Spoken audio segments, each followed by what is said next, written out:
এমন হয় আমরা আমাদের বাড়ির উঠোনে বীজ বপন করি, আর তা বিকশিত হয় একটা সুন্দর বৃক্ষে। তার শাখাগুলি প্রতিবেশীর বাড়ি পর্যন্ত পৌঁছয়। ফলের বর্ষণ প্রতিবেশীর বাড়িতেও হয়ে থাকে। আর আমরা ভাবি গাছ আমরা উৎপন্ন করব, আর ফল খাবেন আপনারা। এই কেমন কথা হলো? আপনাকে এই কথা বুঝতে হবে যে এসব হলো ভৌতিক বস্তু, সাংসারিক বস্তু। কখনো নিজের বাড়ির বাগানে ভালোবাসার গাছ বপন করে দেখুন। তার শাখাও প্রতিবেশীর বাড়ি পর্যন্ত পৌঁছবে, ফলের বর্ষণ সেখানেও হবে। কিন্তু সেই ফল চাইতে আপনাকে যেতে হবে না, সেই ফল দ্বিগুণ মাত্রায় আবার আপনার কাছেই ফিরে আসবে। তাই নিজের বাড়িতে আর নিজের মনে ভালোবাসার গাছ উৎপন্ন করুন। এই জীবন প্রসন্ন হয়ে বলবে, রাধা রাধা। আমাদের জীবন হলো একটা উপবনের মতো, যেখানে কাঁটাও আছে আবার ফুলও আছে। আর যদি আপনি ফুল লাভ করতে চান, তাহলে কাঁটার সংস্পর্শে তো আপনাকে আসতেই হবে। এটাই জীবনের সত্য। আমাদের জীবনে, আমাদের পরিবারে, আমাদের সমাজে দেখবেন ভিন্ন ভিন্ন ধরনের মানুষ আছে। কেউ আছেন দুর্জন, কেউ সজ্জন, কেউ শত্রু হন তো কেউ মিত্র। যদি আপনি দুর্জনদের কাছে যান তাহলে শুধুই কষ্ট পাবেন, যদি আপনি শত্রুর কাছে যান তাহলে ঝামেলায় জড়িয়ে পড়বেন। তার চেয়ে ভালো আপনি সজ্জনদের কাছে যান, আনন্দ এবং জ্ঞান লাভ করবেন। নিজের মিত্রদের কাছে যান, আপনি সাহস লাভ করবেন। আরো একটা কথা বলি, এই জীবন এত বড়ও নয় যে আপনি প্রত্যেক সমস্যায় প্রত্যেক মানুষের সাথে ঝামেলায় জড়াবেন। শুধু যার সাথে আপনার মনের মিল হবে তাকে প্রণাম করুন, আর যার সাথে মনের মিল হবে না তাকে দূর থেকে প্রণাম করুন।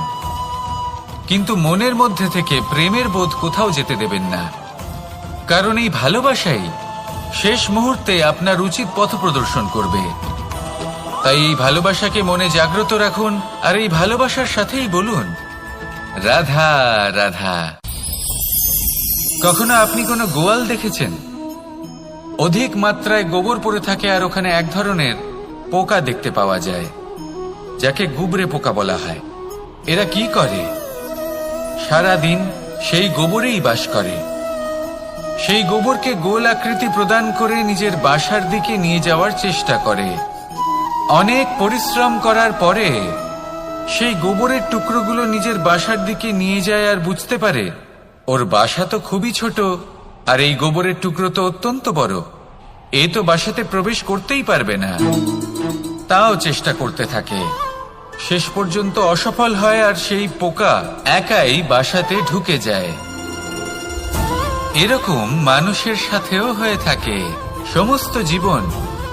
মানুষ ধন, স্বর্ণ, সুখ স্বাচ্ছন্দ্য এই সব কিছু অর্জন করতে ব্যস্ত থাকে, আর যখন সময় আসে এই সংসারকে ত্যাগ করে চলে যাওয়ার, তখন সে বুঝতে পারে যে এই সবকিছু তো আমি নিজের সাথে নিয়ে যেতেই পারবো না। মনে দুঃখ নিয়ে সংসার থেকে বিদায় নেয় সে। তার বদলে যদি মানুষ কোনো নির্ধন ব্যক্তিকে সাহায্য করে দেয়, কোনো দুঃখী ব্যক্তিকে হাসাতে চেষ্টা করে, তাহলে মনে সন্তোষ নিয়ে সংসার ত্যাগ করতে পারে। এই জীবনে ধন, স্বর্ণ, সুখ স্বাচ্ছন্দ্য অতি আবশ্যক, কিন্তু এগুলোই বাস্তব সম্পত্তি নয়। তাহলে কি এই বাস্তব সম্পত্তি, সেটা বুঝতে শিখুন, আর আমার সাথে ভালোবেসে বলুন, রাধা রাধা। আপনার থেকে বড়, আপনার থেকে মহান হলেন সেই গুরু। এটা কি আবশ্যক যে সেই গুরু কোনো ব্যক্তিই হবেন? কখনোই নয়। গুরু হলেন একটা তত্ত্ব, গুরু হলেন একটা শক্তি। গুরু একজন ব্যক্তি হলে শুধুই একজনই হতেন, কিন্তু তা নয়।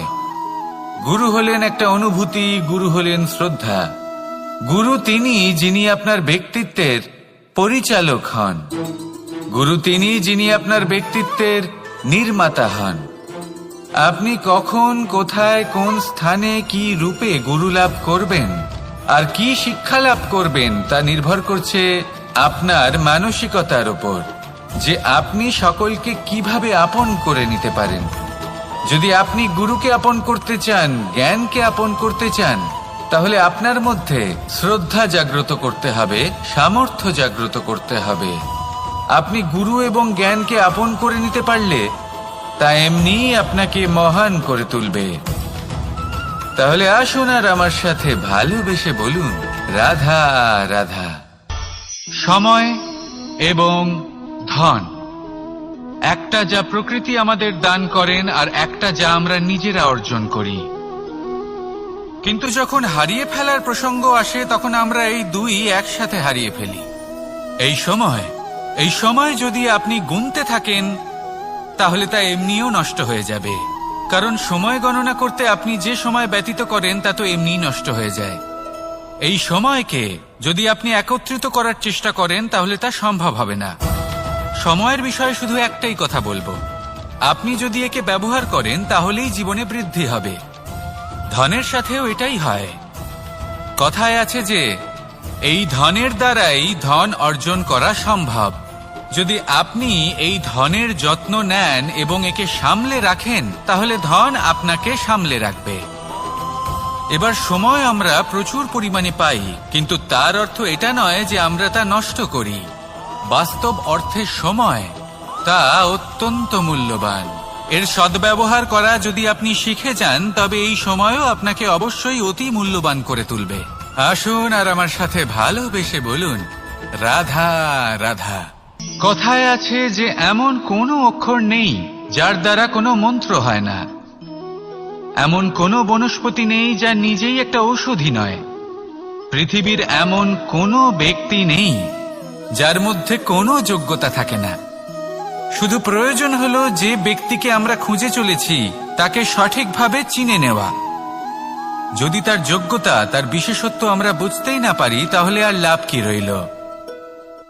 এই সংসারে এমন অনেক ব্যক্তি রয়েছেন যারা ছোট ছোট অসফলতার কারণে আপনাকে এটা বলে দেবে যে আপনি কোনো কাজের নন, আপনি হলেন মূর্খ, আপনি কিছুই করতে পারবেন না। এইসব কথায় কখনোই বিশ্বাস করবেন না, কারণ আপনি এবং প্রত্যেকটি জীব এই পরমাত্মা এবং এই প্রকৃতির সৃষ্টি যা অত্যন্ত বিশেষ।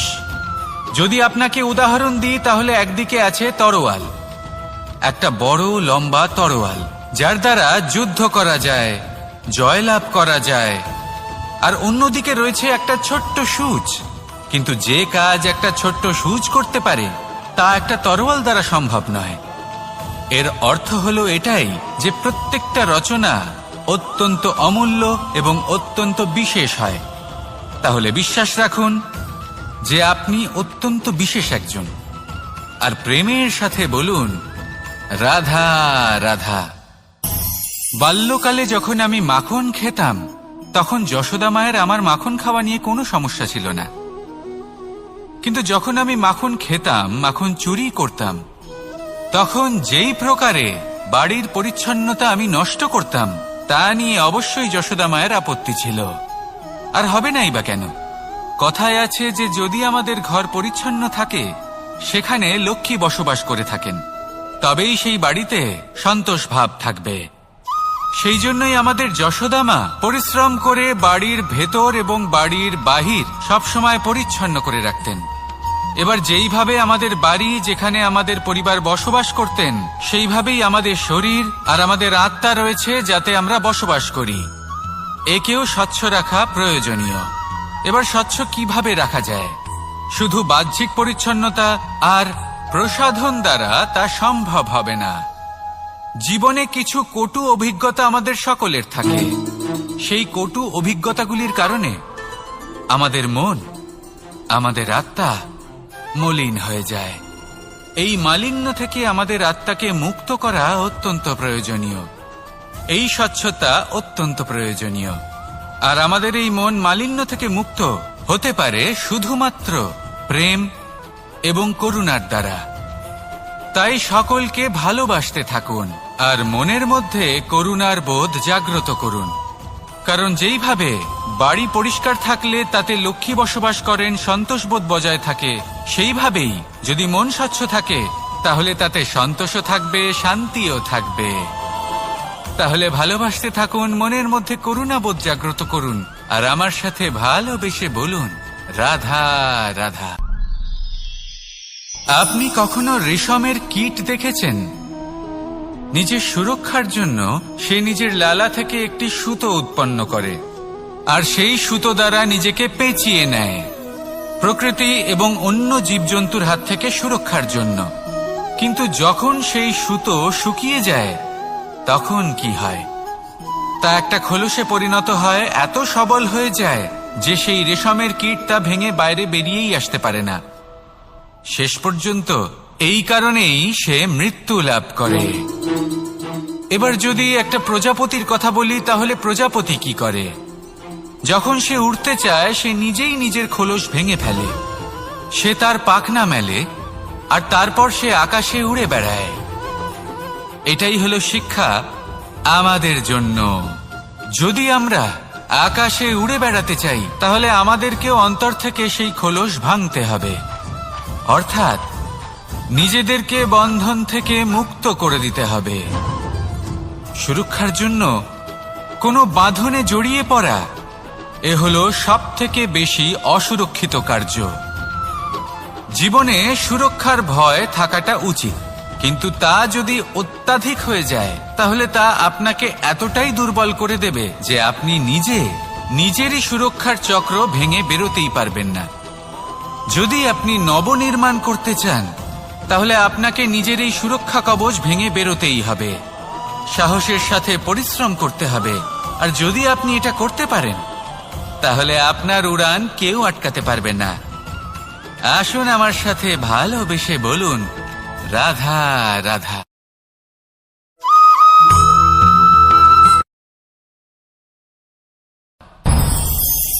আমি মনুষ্যরূপে জন্ম নিয়েছি এবং সমস্ত কর্ম এই রূপেই করেছি, কিন্তু আশ্চর্যের বিষয় হলো যে আজও মানুষ আসেন এবং হাত জোড় করে প্রার্থনা করেন যেন আমি ওনাদের সহায়তা করি।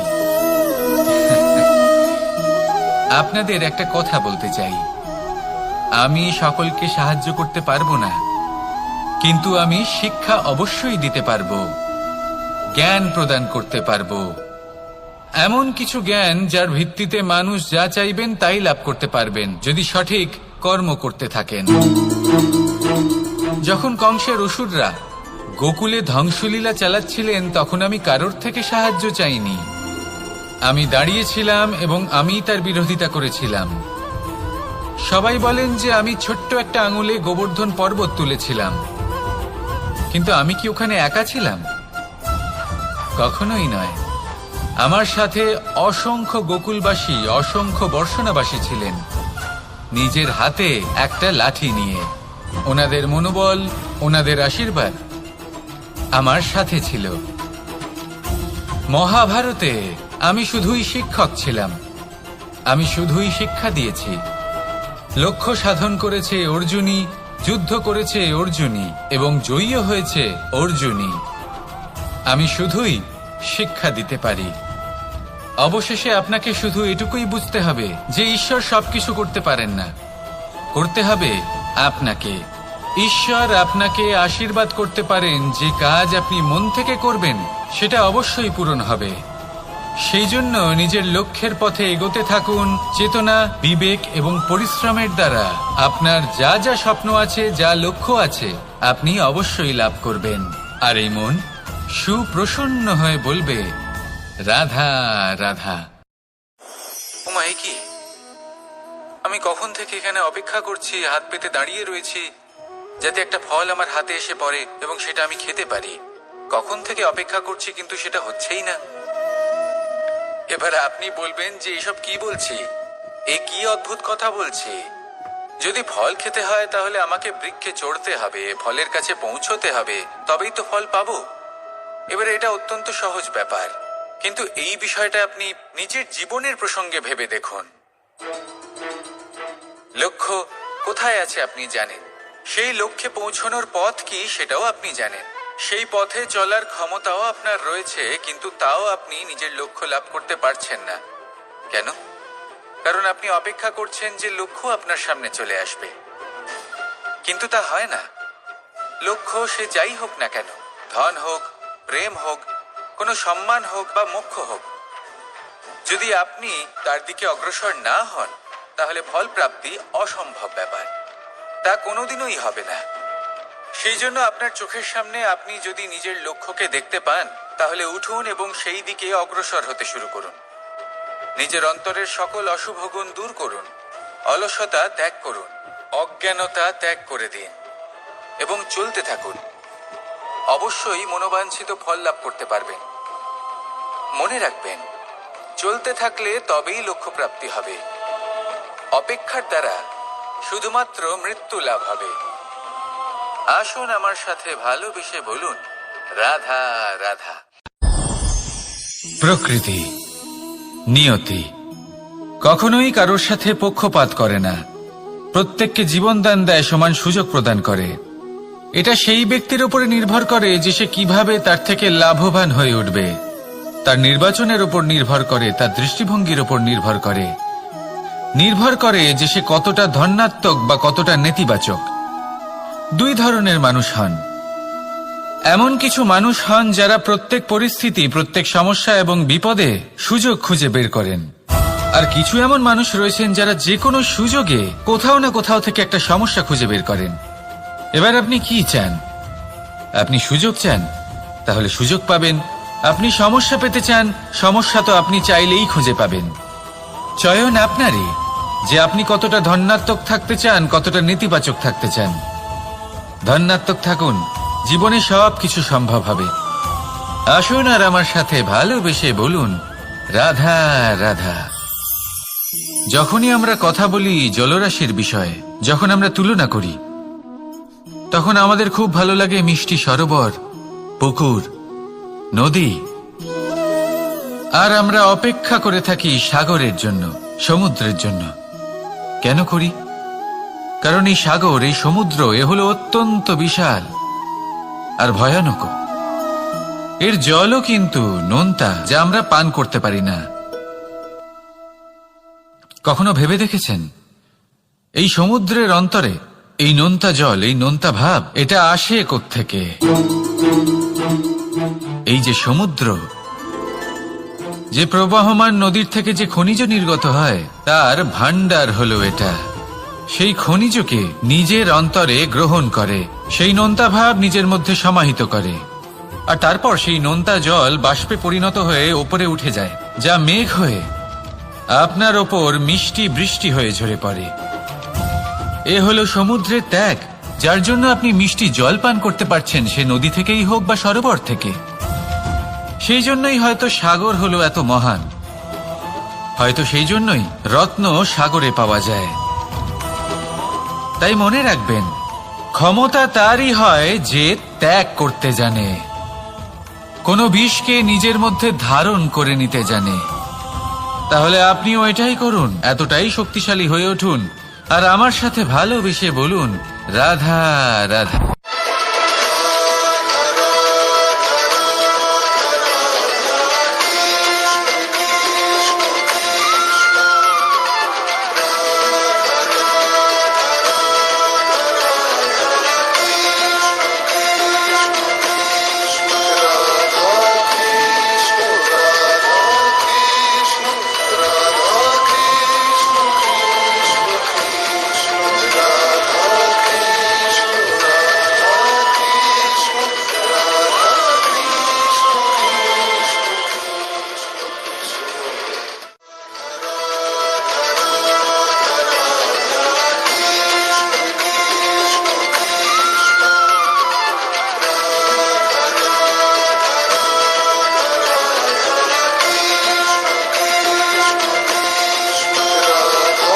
আজ আপনাকে একটা গল্প শোনাচ্ছি।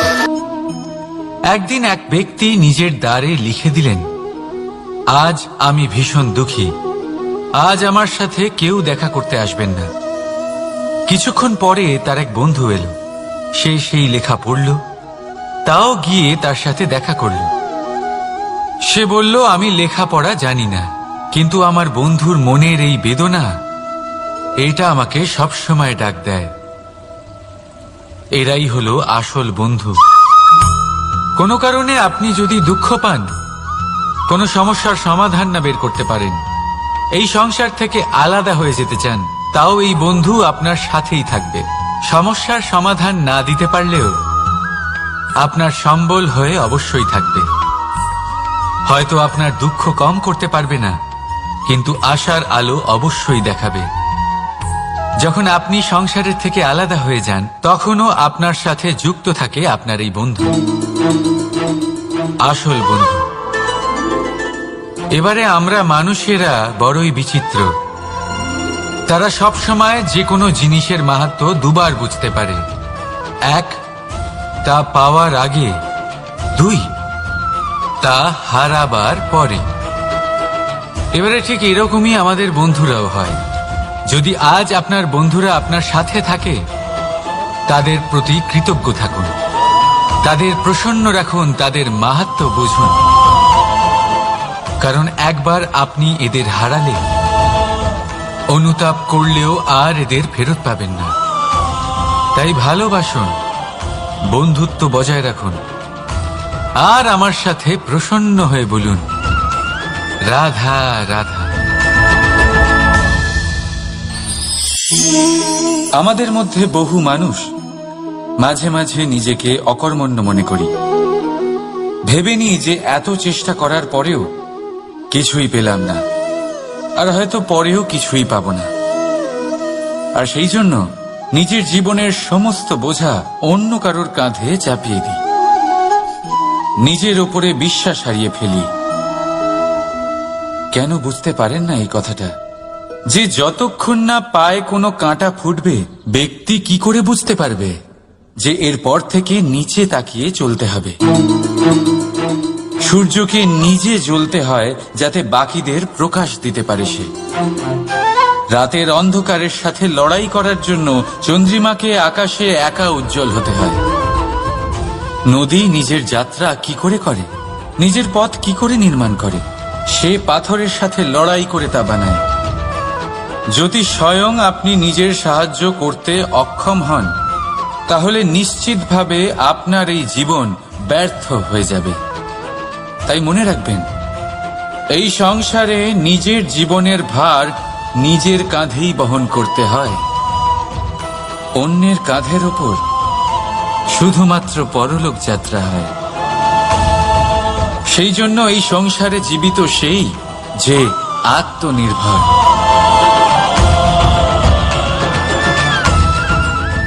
রাধা রাধা। সময়, কথায় বলে সময়ের পূর্বে কিছুই হয় না। প্রতিটা ঘটনার একটা সময় থাকে। সময়ের আগে না সূর্যোদয় হয় আর না সূর্যাস্ত হয়। সময়ের পূর্বে গাছে না ফুল ফোটে না ফল ধরে। কিন্তু একটা কথা ভেবে দেখুন, যদি বর্ষা আসার আগে কৃষক ভূমিকে না প্রস্তুত করে, বীজ রোপণ না করে, তাহলে কি ফসল ফলবে? যদি কোনো যোদ্ধা যুদ্ধের পূর্বে নিজের অস্ত্রের ধার না দেয়, তাহলে সে যুদ্ধ কি করে লড়বে? এর মানে এটাই হলো যে সময় আপনার যখন আসার তখন অবশ্যই আসবে, কিন্তু ততক্ষণ এটাও গুরুত্বপূর্ণ যে আপনি নিজেকে তার জন্য তৈরি রাখুন। কারণ এই সুযোগ, এই কথাটা শুনতে যত ছোট, এটা আসেও ততটা কম সময়ের জন্য, তারপর চলেও যায়। এবার যদি সুযোগ আপনার হাতে আসে আর আপনি তার জন্য তৈরি না থাকেন, তাহলে আপনি সাফল্য কি করে পাবেন? তাই আপনি সঠিক সময়ের জন্য অপেক্ষা করুন, সেই সুযোগের জন্য অপেক্ষা করুন, কিন্তু ততক্ষণ নিজের চেষ্টার দ্বারা নিজেকে আরো সক্ষম করে তুলুন। কারণ সাফল্য আপনার জন্য অপেক্ষা করছে, শুধু আপনি তার জন্য তৈরি থাকুন। রাধা রাধা। সংসারে সকলে উঁচুতে উঠতে চায়, কেউ নত হতে চায় না। সবাই এটা মনে করে যে নত হওয়ার অর্থ হলো তাদের আত্মসম্মান এবং অহংবোধের বিরুদ্ধাচরণ করা। তাদের মনে হয় যে যদি আমরা নত হই, সংসার আমাদের দুর্বল মনে করবে, তাদের শৌর্য এবং তাদের ব্যক্তিত্বের অপমান হবে। কিন্তু এটা কি সত্যি? প্রত্যেকবার নত হওয়ার অর্থ কি সম্মানহানি হওয়া? কখনোই নয়। আপনি নিজের জীবনকেই দেখে নিন। আপনার কোনো অমূল্য জিনিস যদি নিচে পড়ে যায় তাহলে তাকে কিভাবে তোলেন? সেই বস্তুকে তোলার জন্য আপনাকে নত হতেই হবে। আপনি বড়দের আশীর্বাদ কিভাবে লাভ করেন? আপনি নত হয়ে তবেই তাদের আশীর্বাদ লাভ করতে পারেন, তাই না? ভেবে দেখুন, আপনি একটা পথে হাঁটছেন, আপনি দেখতে চাইছেন যে আপনি সঠিক পথে হাঁটছেন কিনা, পায়ের নিচে কাঁটা পড়ে আছে কিনা। কিভাবে দেখবেন? আপনাকে সেই মাথা নত করেই দেখতে হবে। এর অর্থ কি? অর্থ খুব সহজ। প্রত্যেকবার নত হওয়া অনুচিত নয়, সেটা কোনোভাবেই সম্মানহানি নয়। পরিস্থিতি অনুসারে এবং যেখানে প্রয়োজন আপনি নত হতে শিখে গেলে আপনি অনেক কিছুই লাভ করতে পারবেন। জ্ঞান, মান, গুণ, বিশ্বাস। সেই জন্য প্রয়োজন এবং পরিস্থিতি অনুসারে নত হতে শিখুন, এতে অনুচিত কিছুই নেই। আত্মসম্মান থাকা অত্যন্ত প্রয়োজনীয়, কিন্তু তা যেন কখনো অহংকারে পরিণত না হয়। এই বিষয়ে অবশ্যই নজর রাখবেন এবং আমার সাথে ভালোবেসে বলবেন, রাধা রাধা। বিন্দু বিন্দু জলেই সাগর নির্মাণ হয়। এবার এই কথা আমরা সকলে জানি। আপনি কি এই কথাটা জানেন যে ছোট ছোট সুখের দ্বারাই বড় সুখ লাভ করা যায়? একজন বাবাকে দেখুন, সন্তানের জন্ম থেকে তার যুবক হওয়া পর্যন্ত তার সাথে ছোট ছোট সুখ যাপন করেন। এই ছোট ছোট সুখগুলি তাদের প্রেমের সম্পর্কে গভীরতা নিয়ে আসে এবং প্রেমের এই গভীরতা তাদের জীবনে বড় সুখ নিয়ে আসে। এটা ঠিক সেই রকম যেরকম বিশাল এক সমুদ্রে, গভীর এক সমুদ্রে অমূল্য রত্ন খুঁজে পাওয়া যায়। এটাও ঠিক সেই রকমই। সেই জন্য জীবনে বড় বড় সুখের খোঁজ করতে গিয়ে সময় নষ্ট করবেন না। এই যে ছোট ছোট সুখ আছে, এগুলোকে যাপন করা শুরু করুন, এগুলোর আনন্দ লাভ করুন, এগুলো নিয়ে উৎসব পালন করুন। প্রেমের গভীরতা বুঝুন আর এই গভীর প্রেমে মন নিমজ্জিত করুন। তারপরে দেখুন এই মন আর এই জীবন সুপ্রসন্ন হয়ে বলবে, রাধা রাধা। এই সংসারে যখন সাফল্যের পথে আপনি অগ্রসর হবেন, তখন আপনার পরিশ্রম, একাগ্রতা, সাহসের সাথে সাথে সমাজের মানসিকতাও সহ্য করতে হবে। প্রত্যেক ব্যক্তি কিছু না কিছু ভাবেন, কিছু না কিছু বলেন। কিছু মানুষ এমন আছেন যারা ভাববেন যে আপনি কিছুই করতে পারবেন না, তারা আপনার নিন্দা করবেন। আর এই নিন্দার কথা ভেবেই আমরা ভয়ভীত হয়ে পড়ি। সেই কারণে নিজেদের আশা, নিজেদের বিশ্বাস হারিয়ে ফেলি। এবার যদি সেই নিন্দার ভয়ে আমরা লক্ষ্যচ্যুত হই, তাহলে সেটা অনুচিত। সেই জন্য জীবনে শুধু পরিশ্রম করতে থাকুন, সামনে এগোতে থাকুন।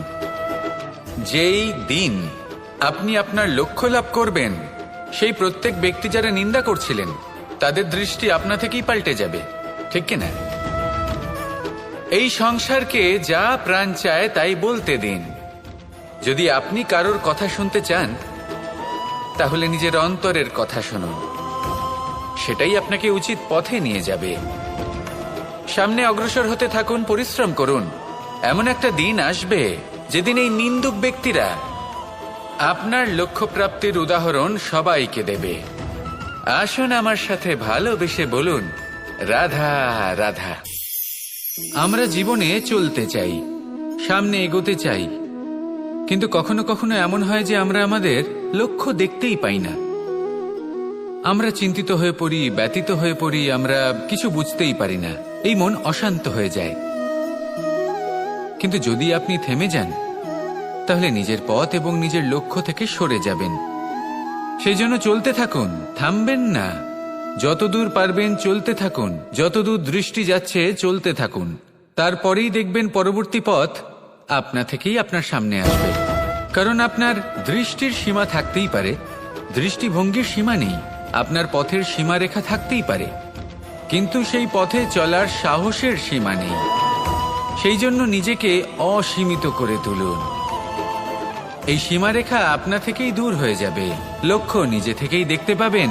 আর এই মন সুপ্রসন্ন হয়ে বলবে, রাধা রাধা। মানুষ সবসময় চায় যে তার জীবনে যেন কখনো কোনো সমস্যাই না আসে। সে চায় তার জীবন যেন শুধুমাত্র শান্তি এবং সুখের দ্বারা পূর্ণ থাকে।